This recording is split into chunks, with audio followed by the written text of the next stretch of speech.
You thought this would be a battle between the big guy and the upcoming new guy, didn't you? You thought it would be a battle between Buncho versus Mudo. No, no, no, that's not happening. It, Buncho shows up, man, like, nah, this kid ain't ready just yet. Don't get me wrong, Mudo did get back up to prove himself. He did do that. But nah, this was about something else. It was about Durin. It was about Durin the entire time, man. I appreciate it. I knew it was happening, but I people were probably upset because they were looking forward to that rivalry fight. Well, not rivalry fight, but a legend up goes against an upcoming star. That's what people are looking for. And instead, we got this rivalry going on. And I have to say that, well, through Duran's perspective, his life been moving on because he had something to inspire, to follow at the end of the day. He had, Nadare. Nadare was his reason to get up in the morning to do better, to improve upon himself. Because very few of us in life get to have that person, that inspiration that makes us want to improve ourselves.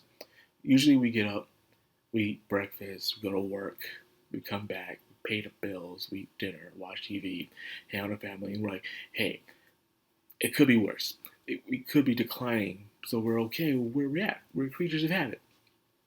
But every now and then, the very few get to have that inspiration. Maybe a sibling, a parent, a coworker, a rival, whatever it may be, a classmate, that'll make you want to do better.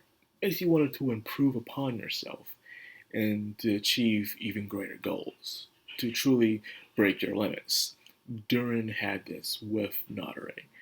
And when Wise gave him the book, he improved to the point where he was finally able to beat Nadare with a big, shocking turnaround. Now, that being said, Durin stayed the same, but he didn't realize people around him were changing. Nadare, of course, was changing. You can say their relationship is like a Naruto and Sasuke in a way, but not that too bad, because Sasuke went off the deep end, put like that. Now, that being said, Nadare comes back with a change because he's fallen in love. He found the ultimate source of power, of shonen power, which is love. And of course, Durin didn't understand it. Wisen understood it, despite being the most evilest character in the entire show. But Durin, like, rub? What is rub? What are you talking about, rub? We're cooking or something, man? Recipe? Oh my goodness, man. All he has on the mind is fighting. That is it. And I bet Nori only had in mind was justice. Remember, as a youthful person, Nori only really cared about justice, a strong sense of justice, to a point it turned him to make him look very, very naive to some people. Like that one dog. Like, you need to ease up on that justice, man. Not everything is black and white. Some things are gray.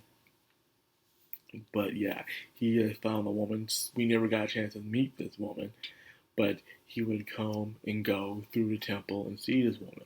So one day he comes back with a child and stuff. But he found his new source of power. And then, of course, they showed when they get the Katawaras infused inside them. And it changed everything from then that point on.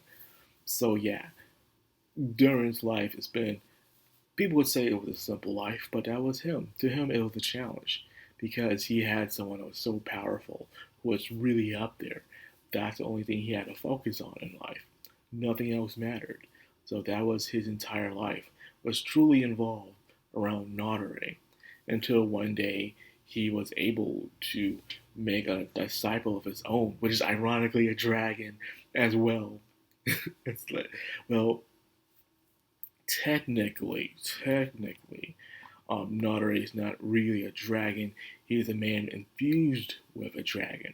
Where Mudo, however, is an actual dragon. So there's a big difference between the two. But however, Nadare is still super, super powerful compared to Mudo, because he has that experience and that control, So yeah, there's a big difference between those two. But anyways, the fight seems to be over, and he got him down for the count. So way to go, Durin, another amazing victory. And I guess in his mind, he's like, yeah, I did it. He's thinking, this might be the last. This might be it, man. This might be the last time me and him really get to square down after all this time. So you're wondering what will be left for him to do after this.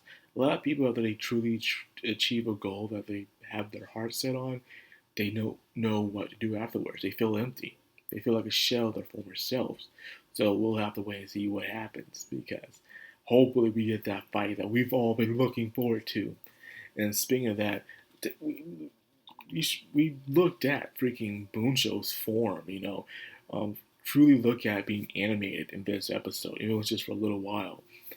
It felt truly otherworldly. Like he didn't belong in the world. Like he was just this essence with no true form.